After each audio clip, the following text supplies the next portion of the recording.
Okay, so this presentation is called Where Do You Get Your Ideas? And this is my #1 question I've ever gotten. And I've been a photographer for, gosh, since I was in high school. I graduated high school in 1996. And I do a lot of fashion photography. And the way I work is exactly what Josh says, is I just do. And I use what I have in front of me, and I just do. Whenever somebody asks me where I get my ideas, it's really hard to answer. I like this quote by Seth Godin. It says, "The reason that art is valuable is precisely why I can't tell you how to do it." If there were a map, there'd be no art, because art is the act of navigating without a map. If you want to be an artist, you have to be in the sense that you are coming up with something new. If you're doing whatever someone else is doing, that's part of the learning process. But to contribute something new to the world means we have to come up with our own ideas.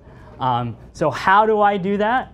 Well, this image right here is an image that I kind of got inspired by this image of a rock star. Well, this image right here, I was shooting bridals for this bride, and we were shooting outside, and we were in front of this fast food restaurant. And we simply walked into the restaurant and said, "Hey, can we shoot here?" And she's like, "I don't know, I just work here. I don't know if you're allowed to shoot here." And I'm like, "Oh, we won't be that much trouble. I'll set up some lights and we'll order some food." And she's like, "Okay." So we just shot in the restaurant. This one, we found an abandoned bus in a field. And when we went in there and turned on the light, it was crazy in there. Sometimes I run out of ideas and I just use simple things in a new way. I can tell you all day long how I come up with each individual idea, but that's not going to give you the tools that you need to create for yourself. So what I did is I thought about it, and I thought to myself, how do I get in a space where I can actually have these ideas come to me? Because I firmly believe that ideas are everywhere around us. Right now in this room, with everybody in here, all of the people out here, there's probably 1,000 ideas floating around. Are you ever in the shower and you think of that one idea and that invention that will make you millions, and then you forget about it by the time you go out of the shower? I do that all the time. The trick is to always get in that mindset when you're producing photography. And if we get in that mindset, you can just create. So I came up with what I call the language of inspiration, which basically is a 5-step process of kind of getting into that mode where you become a creator. I made this image with a Wacom tablet, just sketching on top of an image, and it's a girl looking up at the sky, looking up at the clouds. And there's a bunch of scribbles above her. And the reason there's a bunch of scribbles is because I feel like ideas are everywhere, and there's so many of them, they're confusing. But what is inspiration? Well, it's the process of being mentally, the process of being mentally stimulated to do something creative. And that's straight out of the dictionary. So inspiration is the process of being mentally stimulated to do something creative. You're all here because you're mentally stimulated to do something creative, I hope. So we've all got to the first step. The next step is all about living in the moment. The moment, this moment, who here, does anyone here have the kind of the spiritual practice of living and existing in the moment, this moment right here, paying attention, getting rid of your thoughts, and really paying attention to what's going on? There's an exercise, it's called the 5 senses exercise, and everyone can do it right now. And all you have to do is just sit here and relax your mind, relax everything about you. And let's just focus on our eyes. Look around right now. Look how many colors there are. Focus on colors for just a second. If you can visually arrive in the moment, you can start to notice things in the world that are just a little bit different. Look how many people in here are wearing a red shirt. Look how many people in here are wearing a blue shirt. Look at what color the carpet is. Look what color the ceiling is. Look at what color everything is around you. We don't notice all of these things. Our eyes have been with us our entire lives. And because of that, we ignore our eyes most of the time. We don't process most of the things that actually occur in front of us. Shapes. Look around at the shapes. Do you see any circles in this room? Do you see any squares in this room? Do you see rectangles? What do you see? Shapes are everywhere. And they're such an important part of photography. And if we're not really paying attention, we can miss ideas that are right in front of us. Notice the details. This shot is, this is not an edited shot. This is what the water looked like on the windowsill of a hotel room I was staying in. And it looked like a puzzle, and I had no idea why water was forming that way or anything else. When I noticed it, I knew I had to take a picture. I think that a lot of ideas for a photographer get missed simply because we're not quite paying attention. Shadows. Shadows can make all sorts of interesting things. Pay attention to how interesting shadows are. I mean, look right there at that window. See right there, that window? Those lines that are coming up and fading out. And I mean, that's like an impressionist painting right there, and just the shadows coming through that little, I don't know, sort of see-through thing. Reflections. I love noticing reflections. If you notice, I was sitting right here on this chair, and I noticed myself being reflected in this metal glass thing back here. Reflections can be made images, and when you notice reflections, you can add a lot of power to your photography. And I wrote on here, some moments are meant to reflect in. This has kind of a higher little bit of a meaning, because I believe that art can be done for a couple of reasons. And I think one of the reasons to do art is to teach us about ourselves. Any image that I take, I can look at later, and I can realize if I shot it in an inspired way, I can learn something from it. Writers get this all the time. They'll write something, not know what it means, and then later read it and go, oh my gosh, I had no idea what I was saying. I've heard bands and people that write lyrics say this a lot. So these are just a couple of ways to visually arrive in the moment. Just pay attention to the world. To truly live, we must focus on what we are going through right now. Each moment has a lesson to teach us, and we simply have to be willing to learn it. I truly believe this. I truly believe that we can get kind of caught up in the details of our lives and miss what's right in front of us and what's important.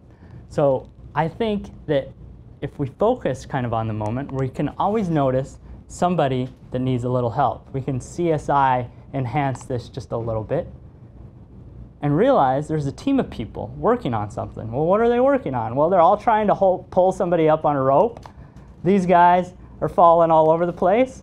But hey, look at that. I love Justin Bieber is written on that rock. Did you guys notice that? There's a whole rock here, and I love Justin Bieber is written on the rock. I didn't write that, but I noticed it, and I thought it was funny. And I didn't even notice it until after I took the picture, after I started sketching on it, and after I wrote all these little guys on here.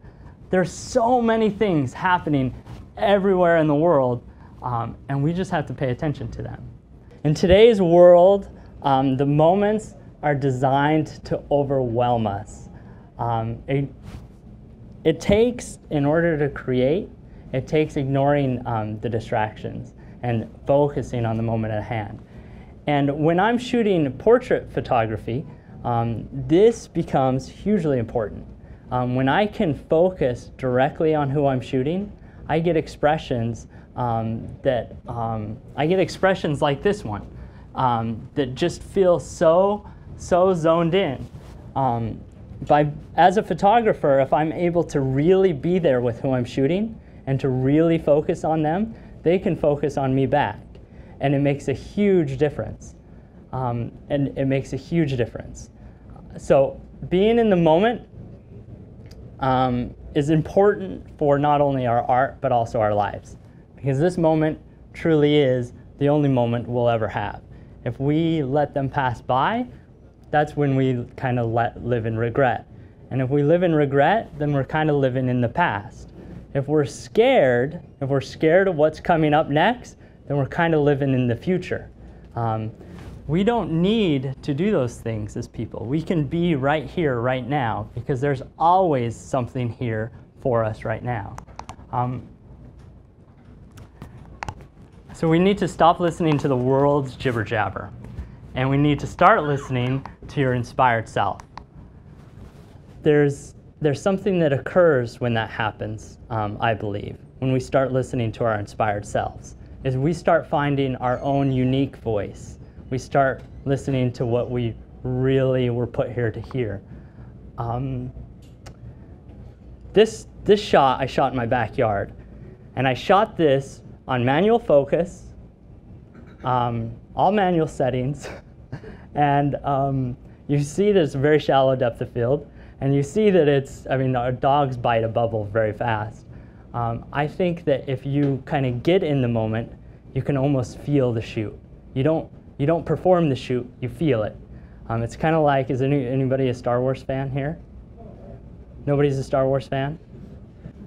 Not one person? That guy? That guy in the back?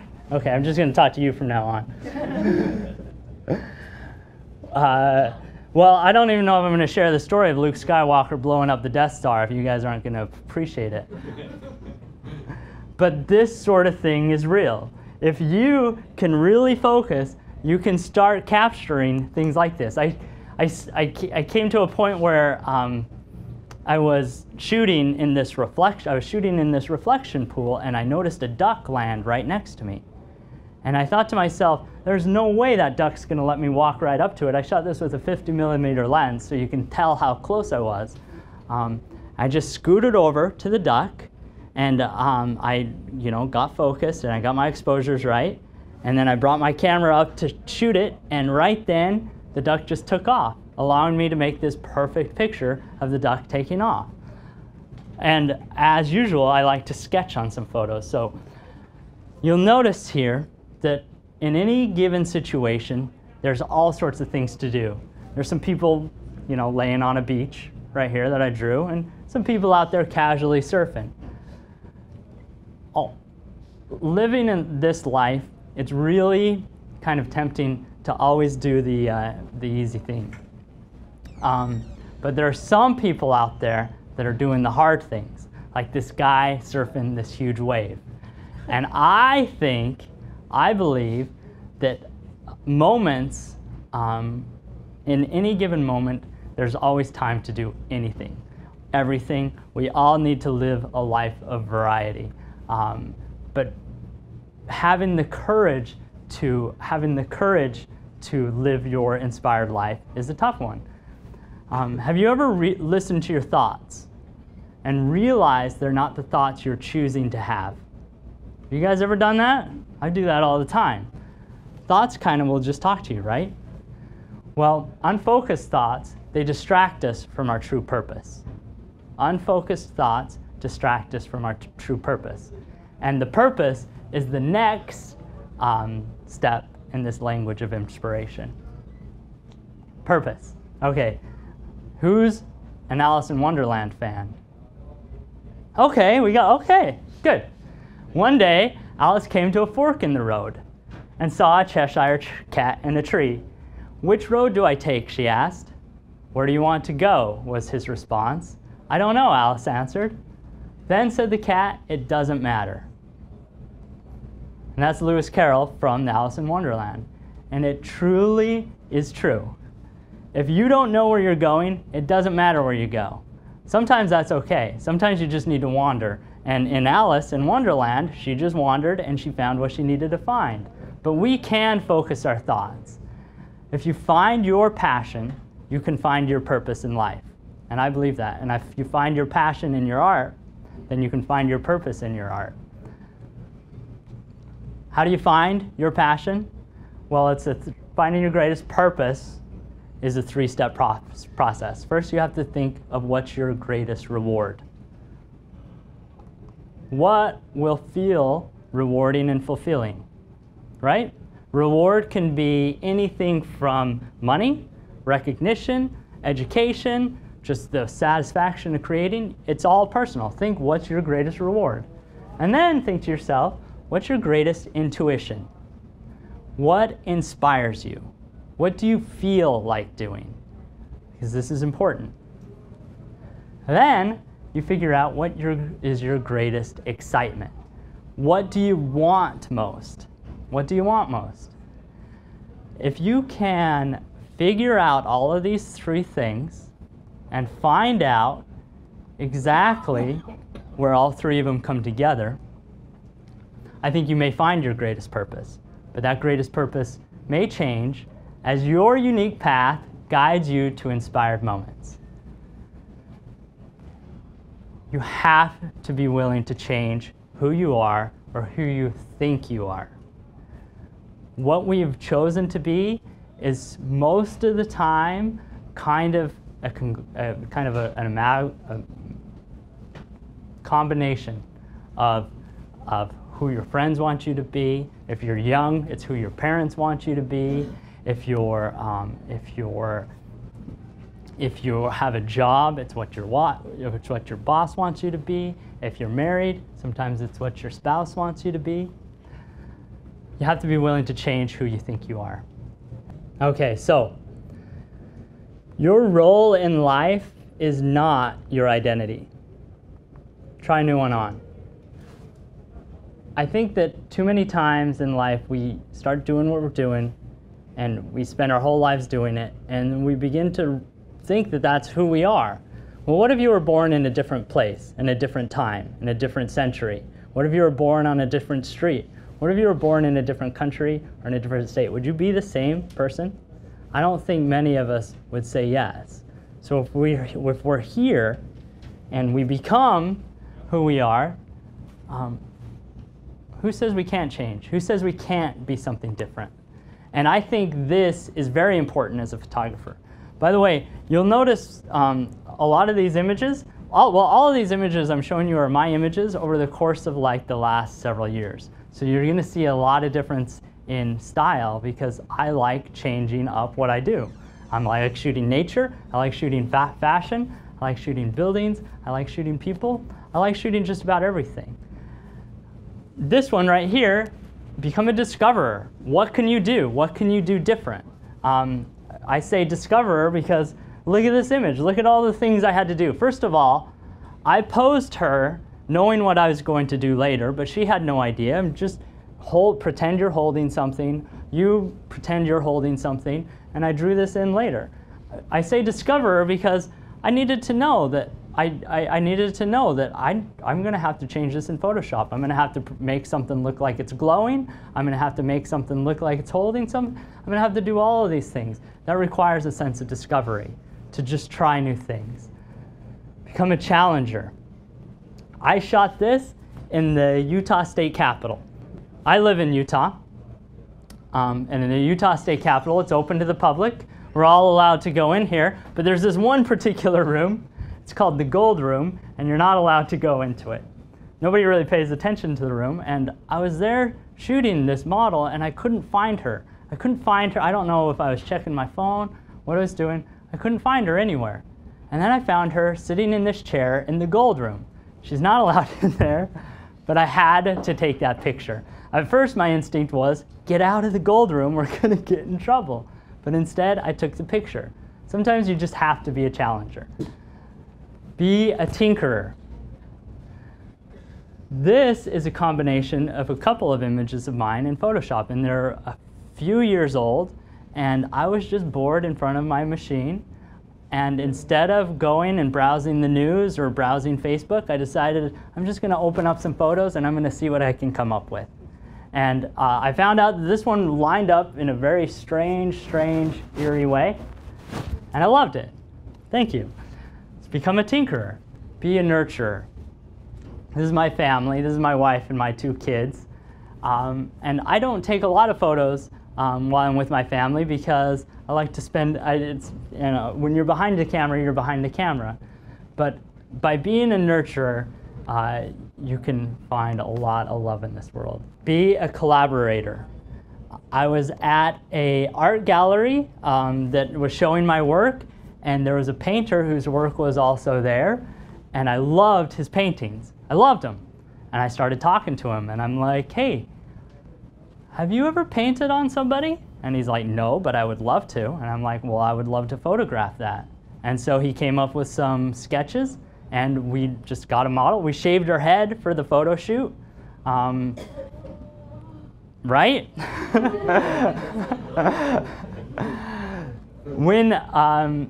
When you start doing what you're meant to do, everyone wants to join in.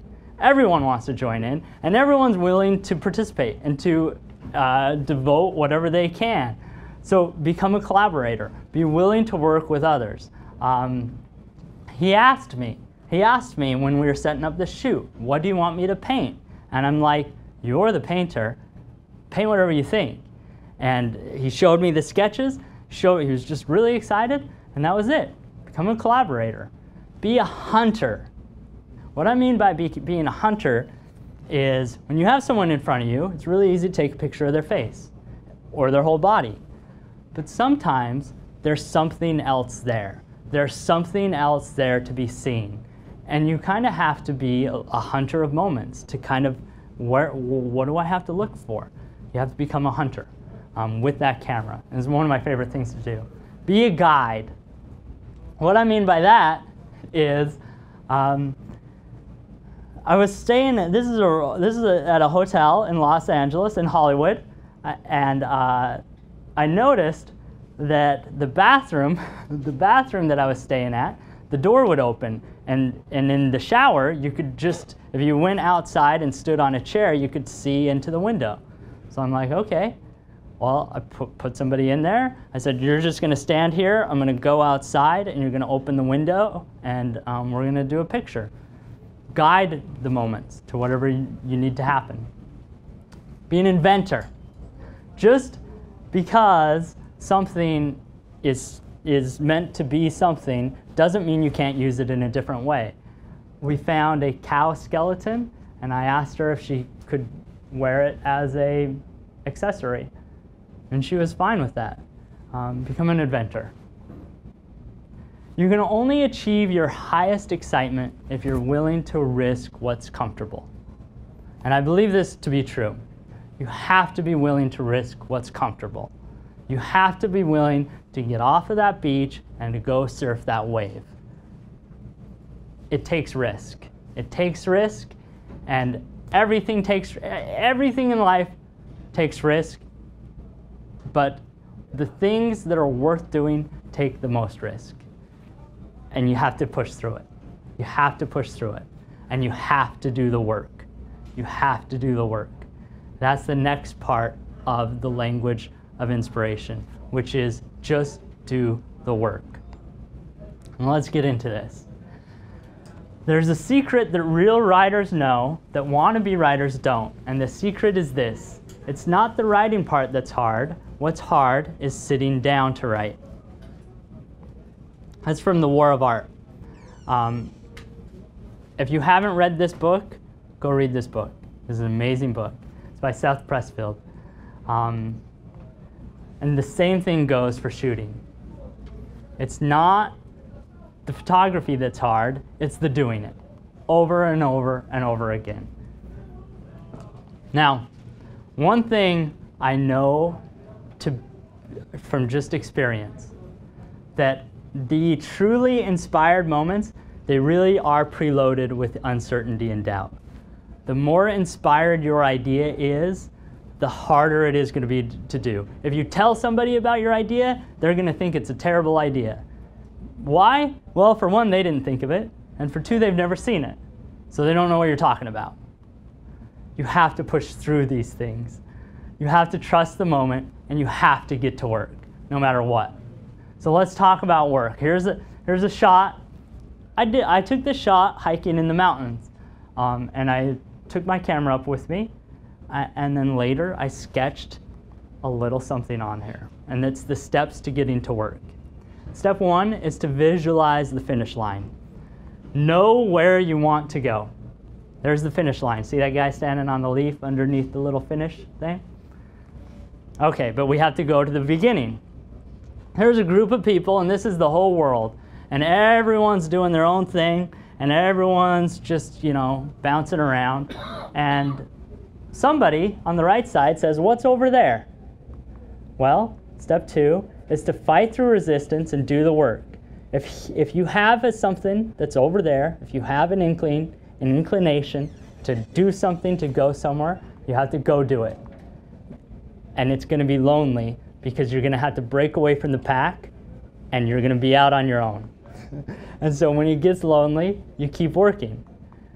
And then the next step is you find a group of people that are doing what you love. When I started doing photography, at first I was all by myself because I was doing, you know, not that great of photography. But then as I started to get into circles, or, you know, there were more photographers and more people doing things, everyone started to ask questions. How do I do this? This guy says, how do I get down there? How do I get up there? And the guy that figures it out, you feel like you made it. Well, I know how to do a few things. So you feel like you made it, right? But look at this guy. This guy is over here still asking questions. Still asking questions. It's so easy to feel like you've arrived. It's so easy to feel like you've done a little bit of work and you've made it. But you have to keep going. You have to keep working. And even though you get to this point where now you're really alone, because now you've kind of established yourself, and now you really need to break away from yourself. You need to break away from what you've established, and that's when it starts to feel really scary. That's where most people will never get. Most people will never push past this point. All you have to do is you have to trust yourself and keep going. Just keep going. And then there's the finish line. And you've done the work, and it may be the end of one journey, but there's more. There's still more. The world is just a dream. What do I mean by this? Can anyone prove to me that the world is not a dream? What if, while you're dreaming, you tell somebody in your own dream, like you go to sleep at night, I had the craziest dream. I went to work for 8 hours a day yesterday, and then I watched some reality TV, and then I had some dinner, and then I went to sleep, and now I woke up, and here I am. What if everything's backwards? What if this waking life is the dream? Well, if you think about it that way, suddenly you kind of are allowing yourself to imagine something that you've never really imagined before.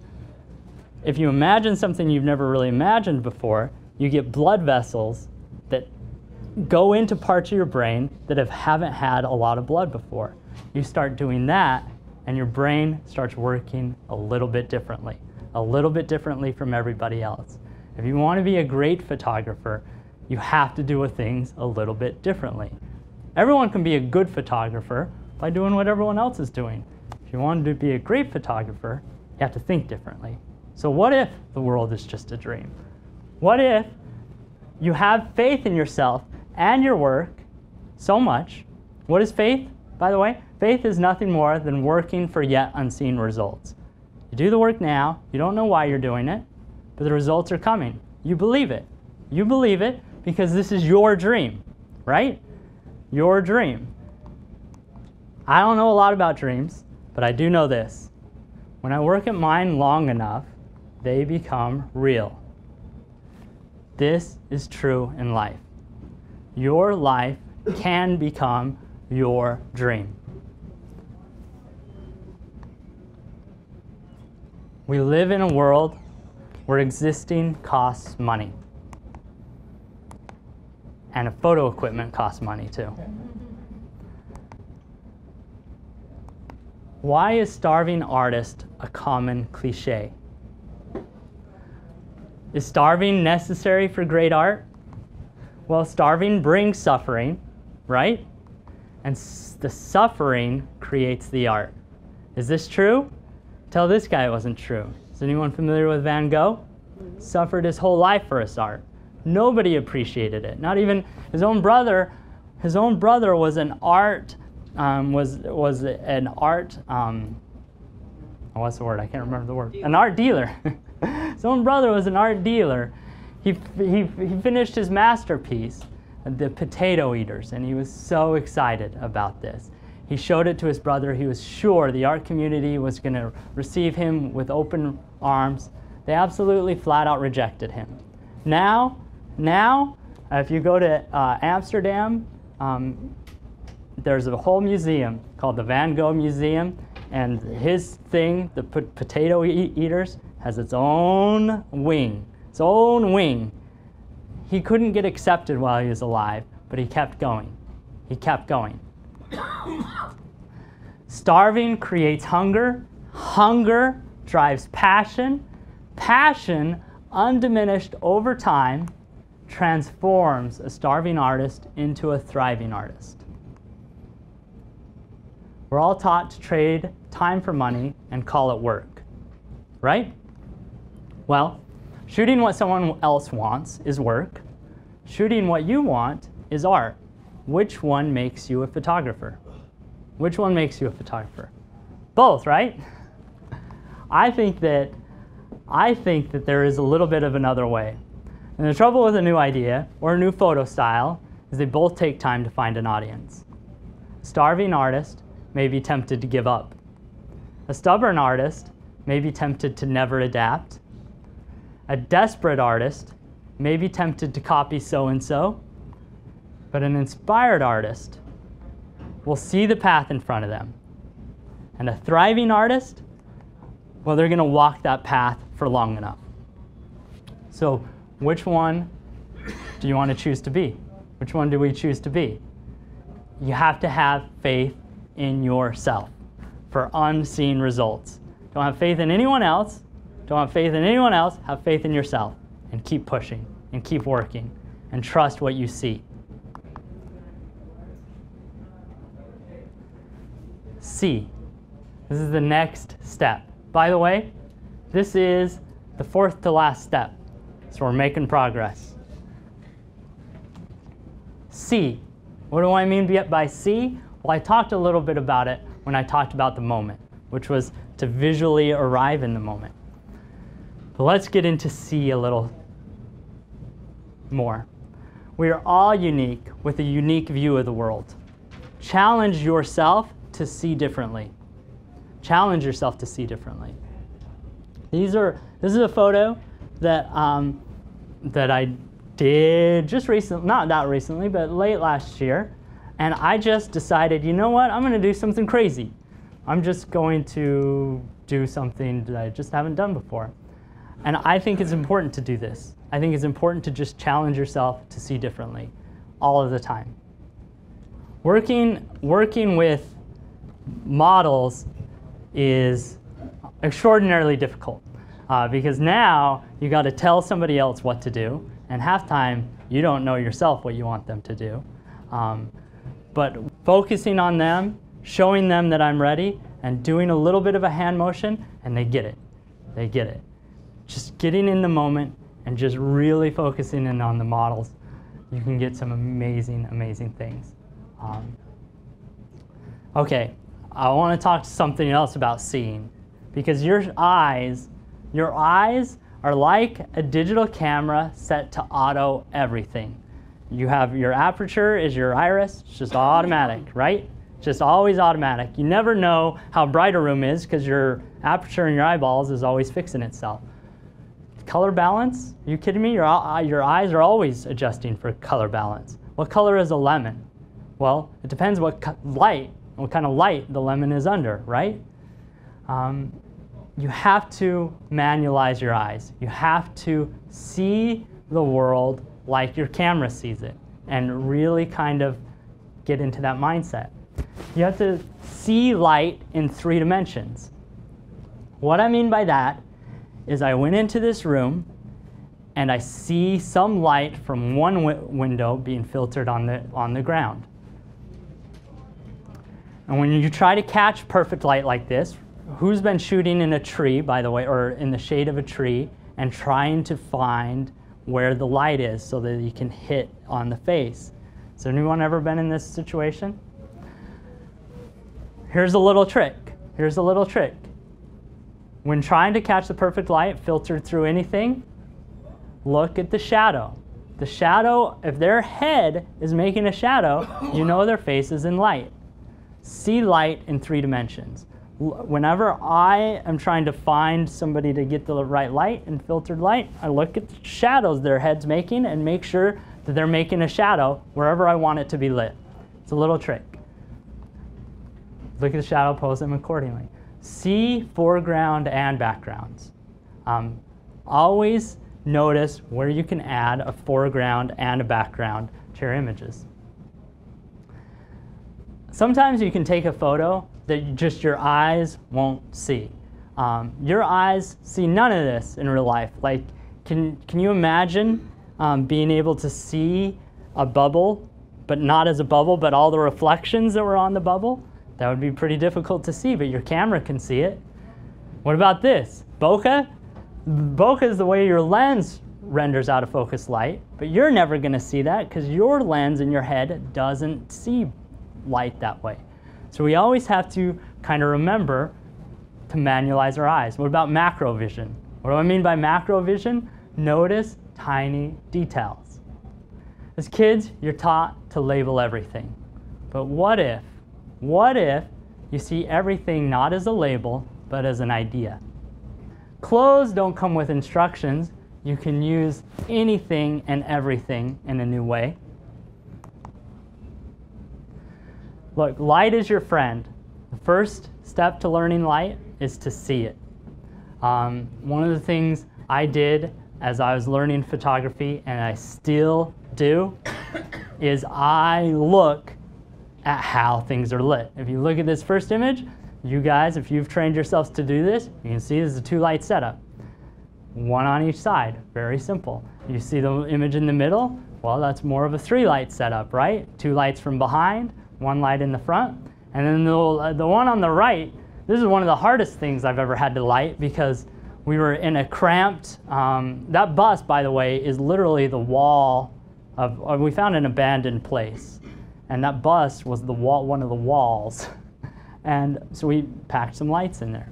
See lights in photography. Just train yourself to start seeing how people light things. If you look long enough, you can start seeing some shadows that she made against that bus. The shadow right here on the right. You immediately see, okay, there must be a light over here.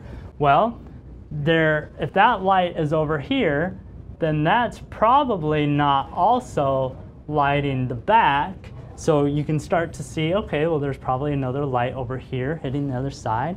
And you start to piece together how people make images. This is a very important part of seeing. Some ideas can be simple. Talked about a foreground and a background. All I did was put her in a tree and use the tree not as a backdrop, but as a foreground and a backdrop. Sometimes magic just needs to be seen. This is a completely unedited photo besides color correction. And all of this is a metal table in the entranceway of a hotel room. And you can see there's some reflections on the table from the outside lights that just reflect. And I just started noticing when I looked at it through my camera that it was just so beautiful, just so beautiful. Just see the magic that's in front of you. And some ideas are just waiting to be stumbled upon. And this is one of the things I do a lot in photo shoots, is I will go and I will pick up the model and they'll say, well, what are we doing? Where are we going? And I will say, I have no idea yet. We just drive around. And in this particular instance, we started driving around in a cemetery and we saw some deer that were sitting in the cemetery. And it was pretty cold, so I didn't think that the deer would necessarily stay there. But as we started walking closer and closer to the deer, I just realized these deer were completely cool with us. And so we just shot with some deer there. This wasn't an idea I thought of. It was just there. So many ideas are just there if you just look. Look, and some ideas will take a team to pull off. I can't do this kind of hair or sculptures or anything. Like, for this one, the hairstylist and makeup artist, she just literally made a new head of hair with those little bendy fuzzy things. I don't know what are they called? Pipe cleaners. Pipe cleaners. And she just spent forever doing that, and that sounds awesome. The one in the middle is interesting because the hairstylist did that all in the hair, but the things she's wearing, it obviously doesn't exist in real life. That's a Photoshop creation of mine. And then the one on the right, that neck piece that she's wearing is made out of Post-it notes. And a wardrobe stylist made a bunch of neck pieces for a few girls out of Post-it notes. And then the hairstylist built these sculptures for the top of the head. Some ideas will take a team to pull off. A team that not only executes your idea, but also brings their own ideas to the table. You know what else? And if all else fails, I just like to see groceries in a new way, as much as I can.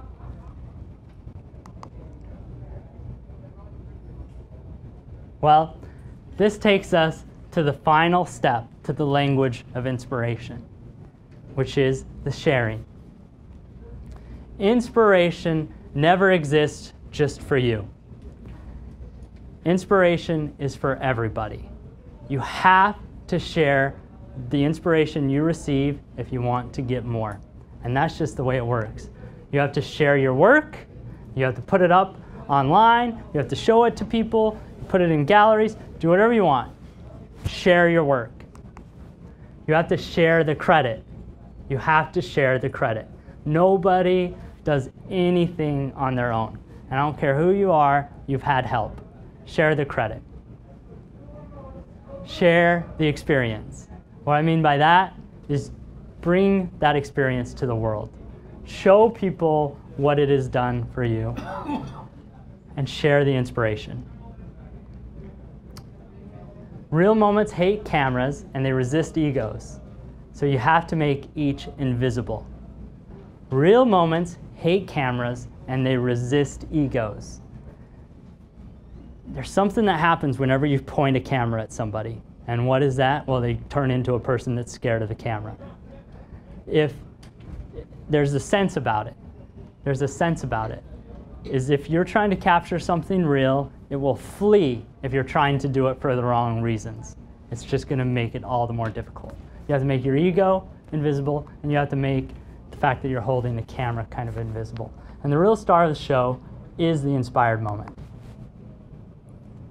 And inspiration is contagious, so contagious.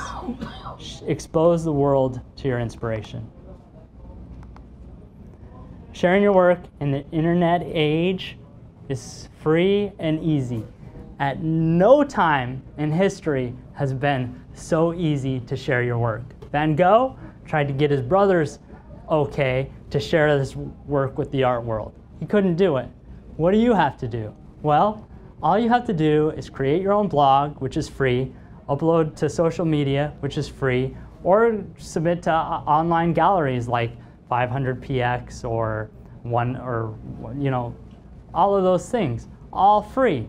Share your work, share it.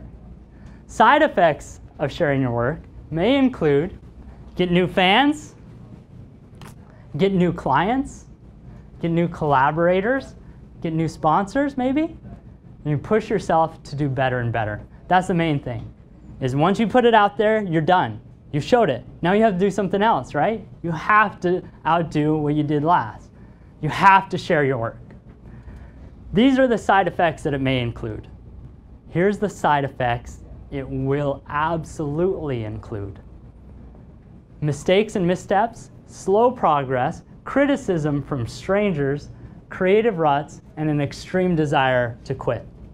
Once you put your work out there, suddenly it's going to be really easy to second guess yourself. That first hate email you get, that first hate email I got, I think I was doing photography and for a while, and just putting it out there and just doing it for myself, and then I get that email from somebody that just hates everything about me, hates everything that I'm doing, but didn't hate it enough to ignore it, felt they needed to tell me about it. That hurts. I don't care who you are, that hurts. But it's such a necessary part of the process. You have to face that. It has to be faced.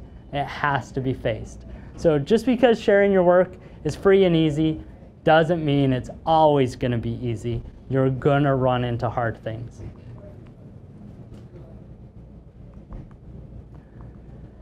Nobody tells this to people who are beginners. I wish someone told me.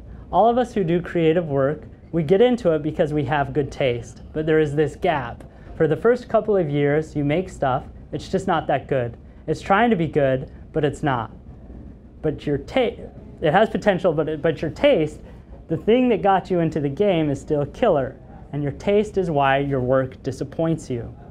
A lot of people never get past this phase. They quit. Most people I know who do interesting creative work went through years of this. We know our work doesn't have this special thing that we want it to have, and we all go through this. And if you are just starting out or you're still in this phase, you got to know it's normal. And the most important thing you can do is a lot of work. Put yourself on a deadline so that every week you finish one story. It's only by going through a volume of work that you will close that gap, and your work will be as good as your ambitions. That's from Ira Glass, who is one of the best storytellers of our age. He's on NPR, and that's what he says about amateurs. Putting yourself out there over and over is the only way the act of creation becomes second nature. Why is it so important that you being able to create is second nature? Well, when I talked about being in the moment, when I talked about focusing on what's at hand, everything you're doing has to be second nature. If you're fumbling with your equipment or trying to figure out how to do something, whoever it is you're working with gets lost in that process. They don't know what you're doing, and they don't have anything to do, and they're standing there without their cell phone to text anyone, so they're just bored, and now they're lost. It has to become second nature. You have to do it long enough that everything about creating is just second nature. Then you can focus on your ideas, right? It's only then when you find out what your work is trying to say. Now you have enough brain power to figure out what you're actually trying to do, what your work is actually communicating to you. So often, we as artists are so worried about communicating to the world and showing the world something, we forget that whatever we're creating is probably more to show us something, to teach us something as the artist, right? Doing anything that is worth doing will take every ounce of courage you possess. Why?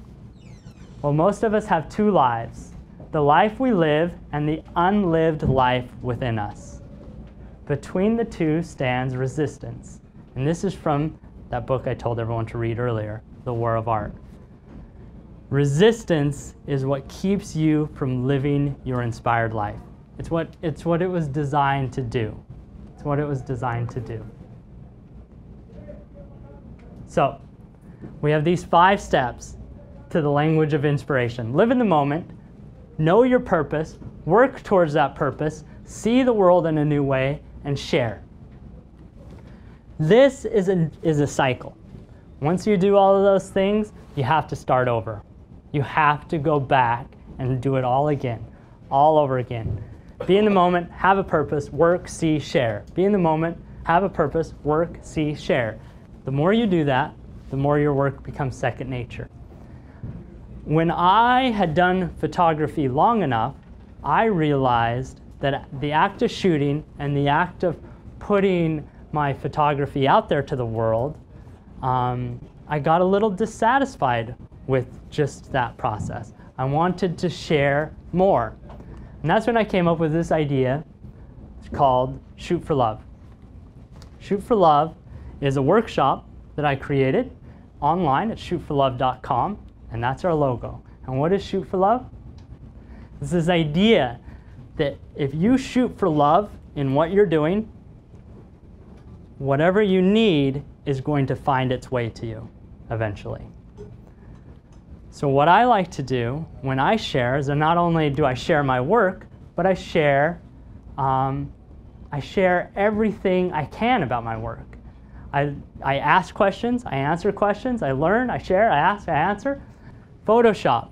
Photoshop I mean, who has been working in the film age back in the day?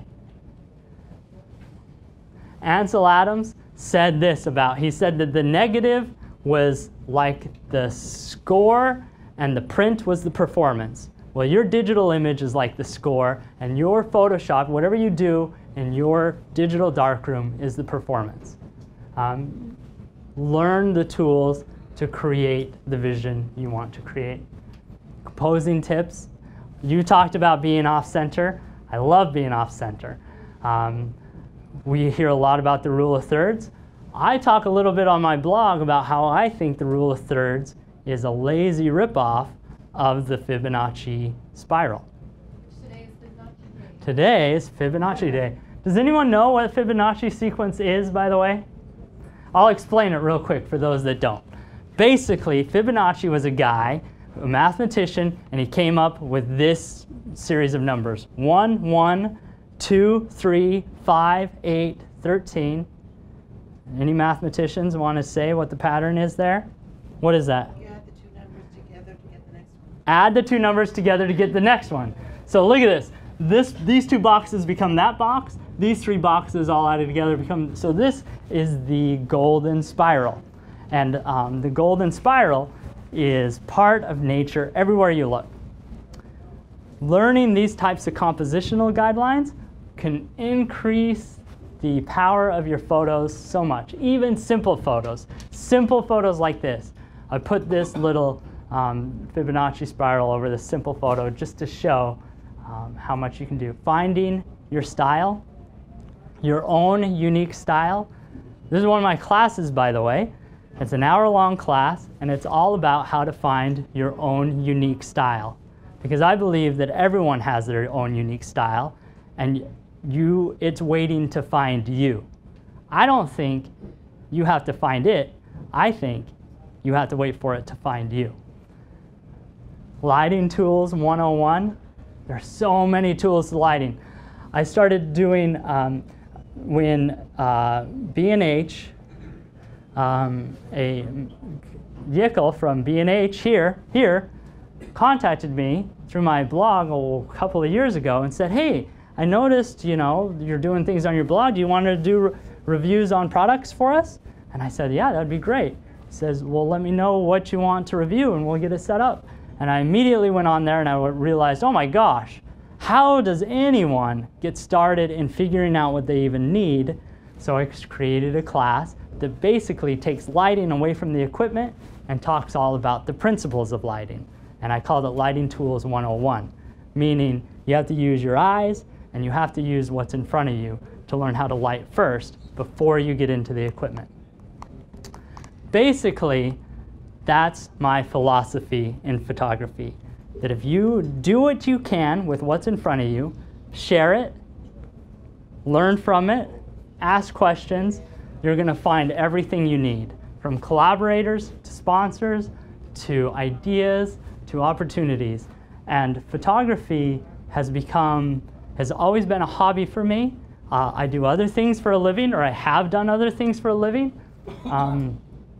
But the more I do it, the more I start to realize that I've been kind of waiting to be a photographer my whole life. All of these things, all of these photos I've shown you, are all me being a part-time photographer. Over the last 10 years, I've never been a full-time photographer. I've owned a restaurant. I've done marketing. I've done internet design. This is what I love to do. I think it's important to do something for love long enough, whatever it is, that's besides your work, whatever it is, something that you love, that's just for you. The reason I think that's so important is because that is how I kind of came to learn about what makes me passionate about things. And I take that to my work and I do better. And that's pretty much it. Thank you guys all. Whether you're a hobbyist or a professional, B&H has the answers to your questions. Experience a world of technology at our New York City Superstore. Connect with us online or give us a call. Our staff of experts is happy to help.